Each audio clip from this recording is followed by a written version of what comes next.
Je vais vous donner l'eau à la bouche pour la prochaine fois. Comment ça se fait que chez nos prêtres, dans la prédication du jour de la Sainte Rencontre, on ne parle jamais de Anne, fille de Phanuel, de la tribu d'Acher, la prophétesse. Pourquoi on n'en parle jamais? Personne n'en parle. Est-ce que vous avez déjà entendu une prédication là-dessus? Bon.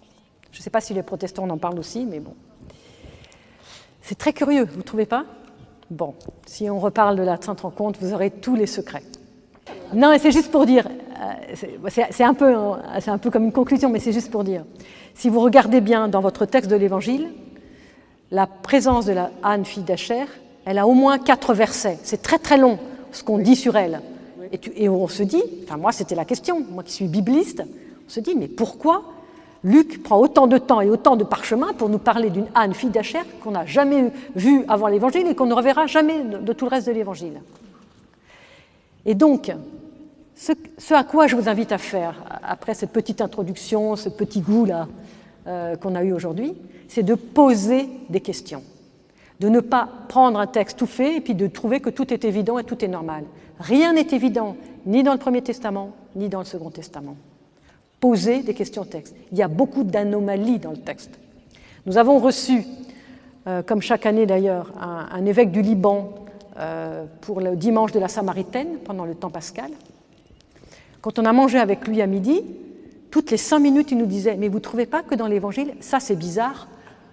Quand même, qu'est-ce que c'est ces histoires de Sainte Marie? Qu'est-ce que c'est ceci? Il n'arrêtait pas de poser des questions sur le texte.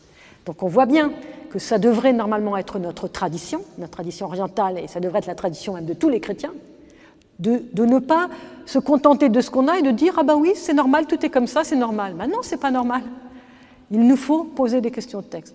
Et c'est la manière dont nous posons des questions au texte qui va nous éveiller à essayer de chercher autre chose. Vous voyez? C'est un prêtre maronite? Non, c'était un prêtre orthodoxe d'Antioche. Enfin, c'était pas un prêtre, c'était même un évêque, un métropolite, le métropolite de Tripoli. C'est Monseigneur Ephrem. Oui. Voilà, exactement. Bon, donc c'est pour dire que, et moi j'étais contente de voir que, parce qu'à chaque fois on rebondissait, on essayait de répondre, et puis disait, ah oui, mais là, vous ne trouvez pas que, quand même, ça c'est un peu bizarre, vous ne trouvez pas? Et donc, avoir ce regard neuf sur un texte et poser des questions. Voilà. Ça n'est pas la manière dont la parole de Dieu, y compris l'Évangile, nous parle, ça n'est pas normal. Ça n'est pas normal. Et peut-être que ça va vous étonner, mais moi ça fait 35 ans, 38 ans que j'étudie la Bible. Il y a beaucoup de choses, non seulement que je ne comprends pas dans l'Ancien Testament, mais même dans le Nouveau. Je ne comprends pas. Je ne comprends pas. D'accord ? Et heureusement. D'accord ? Et donc, avoir déjà cette honnêteté de dire « je n'ai pas compris » ou « je n'ai pas complètement compris » ou « ça me paraît encore curieux ». Et peut-être aussi de dire « je n'ai pas la réponse pour le moment », mais ça ne fait rien. Le fait de poser la question, c'est que on avance dans quelque chose, dans un questionnement qui fait que si on est dans un questionnement, ça veut dire qu'on est dans une ouverture et que donc la réponse va nous arriver.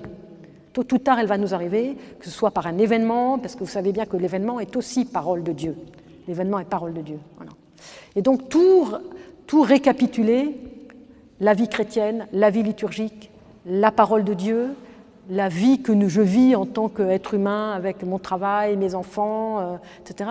Tout ça est parole de Dieu. Et donc tout relier, tout ça. Je pense que c'est ça la clé de notre foi chrétienne, mais aussi la clé de notre ouverture au monde juif, parce que le monde juif, il est incarné. Et que nous, parfois, alors que nous avons un Christ incarné, parfois, on part dans des considérations un peu mystiques comme ça. Bon, c'est bien, mais de temps en temps, il faut revenir et retrouver à l'intérieur même de l'incarnation, à l'intérieur même du texte lui-même, la force spirituelle qui nous fait traverser la chair, j'ai envie de dire, et aller jusqu'à la vie en Christ et en Dieu, quoi. Alors pourquoi pas Noël, Là, je ne peux pas brader, là, excusez-moi. Pourquoi la fille de Phanuel, on n'en parle jamais? Eh bien, allez regarder, voilà. Ça, c'est une piste que je vous donne. Allez regarder la seule fois... C'est Luc. C'est Luc? Oui, c'est Luc. Allez regarder. Alors peut-être que dans les tops, c'est marqué, la seule fois où on parle d'une fille d'Acher dans l'Ancien Testament. Voilà, déjà allez regarder ça.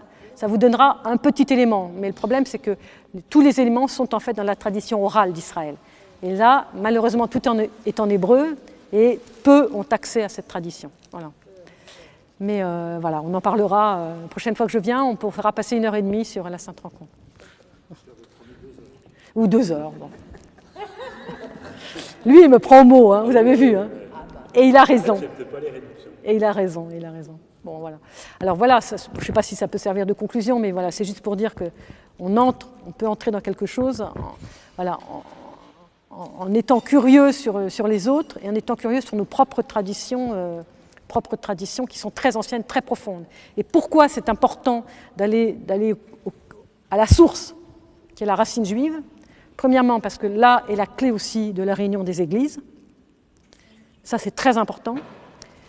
Il y a un point très très important, c'est de dire que le schisme entre la synagogue et l'église, la rupture qu'il y a eu, est un proto-schisme qui a engendré les autres séparations. Il y avait un modèle de séparation et il a été recopié 3 fois, et même plus.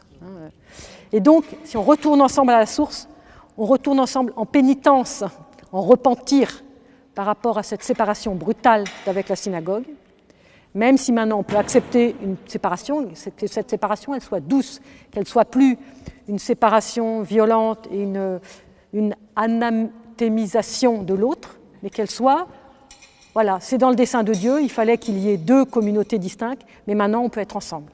Voilà. Et donc on retourne à ce repentir-là, et à ce moment-là, petit à petit, on pourra peut-être, si Dieu veut, retrouver l'harmonie avec nos frères catholiques et nos frères protestants. Mais nous, orthodoxes, on est en retard sur cette question. Hein, comme je vous ai dit déjà 2 fois, on sait qu'on a des racines juives et puis on ne s'en occupe pas. Voilà. Donc on est très en retard. On est en retard sur la connaissance, on est en retard sur la sensibilisation qu'on peut avoir par rapport au monde juif, et parce qu'il y a des choses qui nous gênent encore. Ça, on pourra en reparler aussi.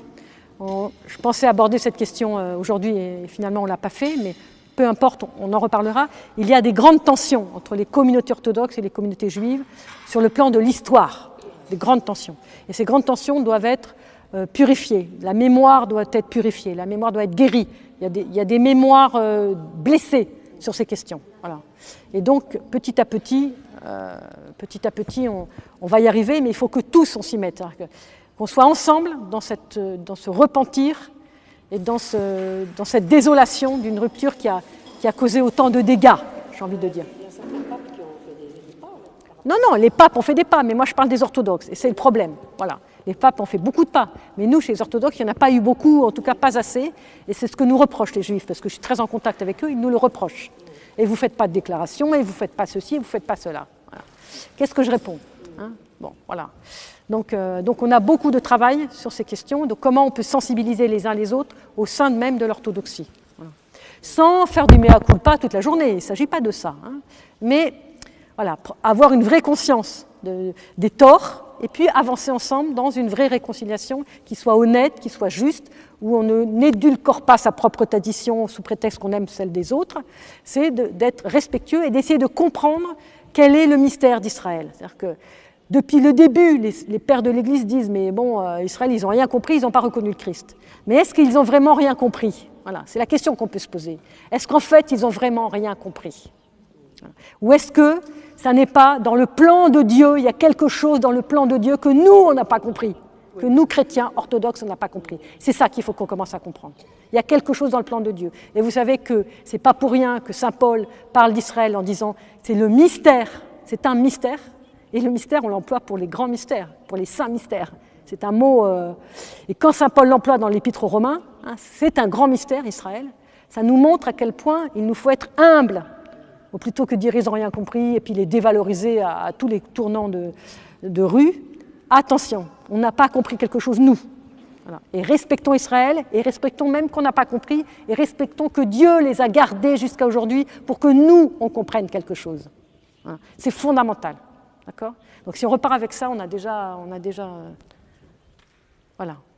bien avancé. Bon, voilà. Donc j'espère à une autre fois.